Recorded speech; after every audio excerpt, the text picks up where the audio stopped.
ప్రతిసారి వినాయక చవితికి ఏమవుతుందంటే వినాయక చవితి నిమజ్జనానికి రోడ్లు వేస్తారు.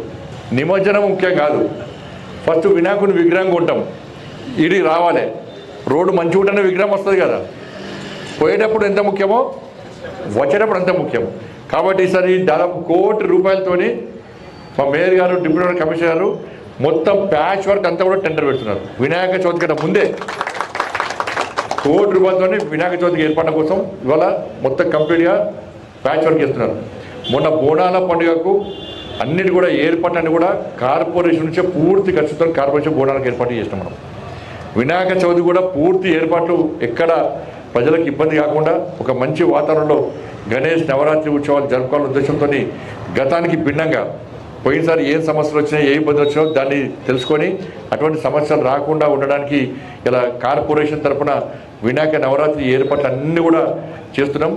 ఇలా కరెంటు బిల్లు కూడా ఊకే మంటపాలకు ఏం చేస్తారంటే వాళ్ళ డ్యూటీ వాళ్ళు చేస్తారు, ట్రాన్స్కోర్ వాళ్ళ డ్యూటీ వాళ్ళు చేస్తారు, వాళ్ళ బిల్లు వసూలు చేయాల్సింది, లేకుంటే వాళ్ళ ఉద్యోగాలు అవుతాయి.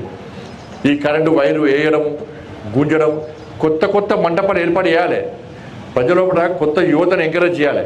కొత్త యువతను ప్రోత్సహిస్తేనే భక్తిభావం పెరుగుతూనే వాళ్ళు కూడా క్రమశిక్షణ వస్తుంది వాళ్ళు.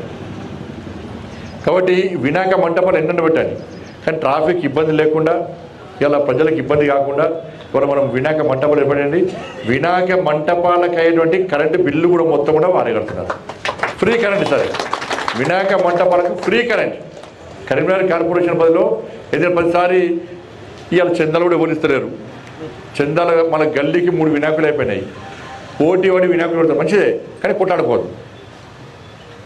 పోటీ పడి పూజలు చేయాలి, ప్రజలందరినీ భాగస్వామ్యం చేయాలి. ఆయన అది చేస్తుండే ఇది చేస్తుండే కాకుండా చేయాలి. కానీ వినాయక మంటపాలు ఎక్కువైతున్నాయి కాబట్టి, చందాలు తక్కువ వస్తున్నాయి కాబట్టి, కొత్త యువత అంతా కూడా వినాయక మంటపాలు ఏర్పాటు చేస్తుంది కాబట్టి ఈ కరెంటు బిల్లు కానీ మంటపాలు ఏర్పాటు కానీ అన్నీ ఖర్చు బాగా వస్తుంది కాబట్టి కొంచెం బర్డన్ తగ్గించడానికి ఈసారి వినాయక మంటపాల ఖర్చు కూడా వాళ్ళ మేయర్ గారు, డిప్యూటీ మేయర్ కలిసి డిసైడ్ చేసింది కాబట్టి నిజంగా వారు కూడా కరీంనగర్లో అందరి తరఫున వారు కూడా కృతజ్ఞతలు. కరెంటు బిల్లు కట్టాల్సిన అవసరం లేదు ఈసారి వినాయక మంటపాలకు మొత్తం వాళ్ళు కట్టారు. నిమజ్జనం కూడా అన్ని ఏర్పాట్లు అన్నీ చేస్తున్నాం, ఎక్కడ ఇబ్బంది కాకుండా ఇస్తున్నాం. మీకేమైనా సూచనలు సలహాలు ఉంటే మా మేయర్ గారికి, డిప్యూటీ మేయర్ గారికి, మీ దగ్గర మీ డివిజన్ కార్పొరేటర్లకు చెప్పండి. వాళ్ళు వచ్చి ఏ విధంగా ఇంకా బ్రహ్మాండంగా ఒక పండుగ వాతావరణంలో, ఒక ప్రశాంతమైన వాతావరణంలో వినాయక నవరాత్రి ఉత్సవాలు జరుపుకోవడం, అట్లా జరుపుకోవడం అందరూ కలిసి జరుపుకోవాల్సిందిగా మీ అందరికీ విజ్ఞప్తి చేస్తూ ఇంకా రాబోయే రోజుల్లో ఇంకా అభివృద్ధి కార్యక్రమాలు చేస్తాం.